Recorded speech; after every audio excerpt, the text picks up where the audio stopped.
juste avant de passer la parole à Claude, donc on va conclure cette matinée. Emmanuel est à votre disposition pour dédicacer son livre, ici à la table. Et après, à 13h, on s'arrêtera pour lire ensemble. Entre-temps, je demanderai à Emmanuel de mettre sa main dans mon joli sac rouge où se trouvent tous vos talons pour me lever.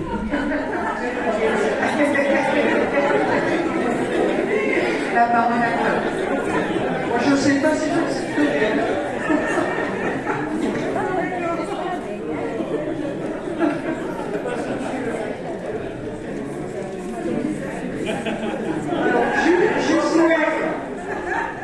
Juste avant de lire la motion,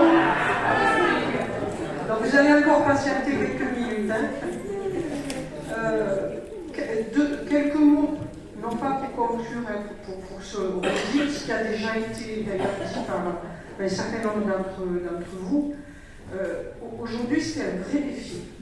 Et on l'a gagné. Mais on l'a gagné parce que nous y avons tous travaillé. Et être aussi nombreux, d'être venus de l'ensemble du département. Quand on dit que Arles c'est loin de Marseille. Et les Marseillais, ils ne se déplacent pas comme ça. Donc, c'est pas merci qu'il faut dire, c'est on a relevé le défi, on y est arrivé, bravo à nous.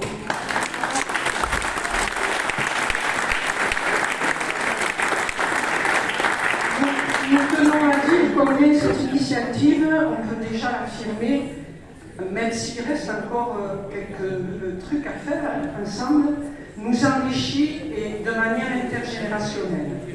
C'est dans ces conditions que nous donnerons un coup à ce qui a été porté par des camarades, un coup à l'effacement mémoriel, parce que moi je ne l'avais pas conçu de cette manière-là dans mon esprit, jusqu'à ce que ce soit dit et discuté ce matin. Et que nous pourrons porter nos propositions, alors moi je le dis souvent de cette manière-là, sans opposition du 100% sécu. Parce qu'effectivement, Emmanuel l'a dit, c'est l'objectif. On a ce débat de la sécurité sociale intégrale ou du 100% sécu, mais je crois que les choses, elles se mettent ensemble et elles peuvent se construire ensemble sans obligatoirement s'opposer dans l'organisation. Mais je pense qu'on y reviendra dans les différents congrès à venir, notamment celui de la Confédération. Nous avons commencé ce travail, on ne le lâchera pas, et la CGT porte une grande responsabilité à continuer à vouloir à la fois expliquer ce qu'était l'homme en Boisse-Croisat et ce que nous sommes, nous, pour à la fois le réhabiliter, mais à la fois défendre et regagner ou reconquérir notre sécurité sociale telle que nous en avons besoin au quotidien et telle que nous devons la construire pour l'avenir. Donc Emmanuel, merci pour ton livre. J'espère que vous allez être nombreuses et nombreux à le faire dédicacer. Et merci de nous avoir nourris à travers ton livre et tes interventions. Parce qu'effectivement, on comprend mieux le livre à travers les interventions de l'auteur.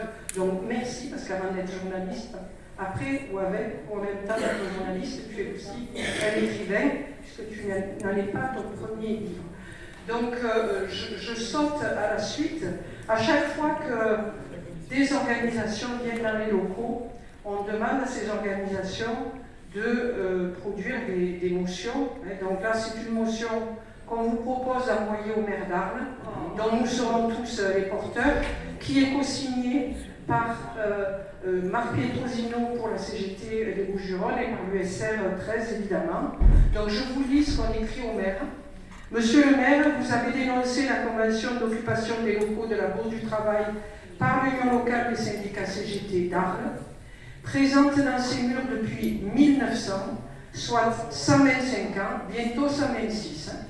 La Bourse du Travail font partie, donc intégrante, l'UL et la Bourse du Travail font partie intégrante de l'histoire de la ville. De l'industrialisation de son territoire en passant par les deux guerres mondiales, la résistance ou l'après-guerre, Si la ville d'Arles, troisième ville du département, a toujours été une terre d'accueil pour les travailleurs venant de France et du monde, c'est bien parce qu'il existait des organisations disposant de lieux pouvant accueillir dans la fraternité l'ensemble des travailleurs.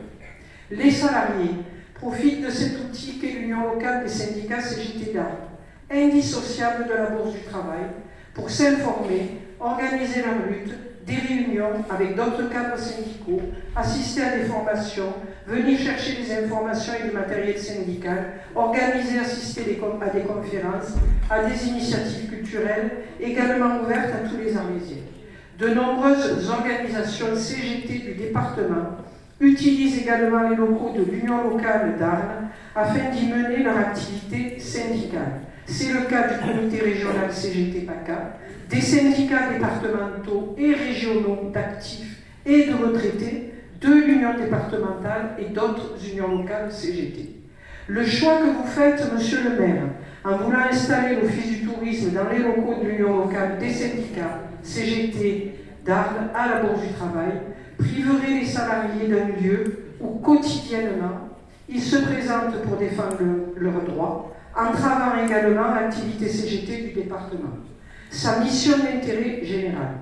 Cela reviendrait à effacer l'histoire de la ville d'Arles et de celles et ceux qui l'ont écrite.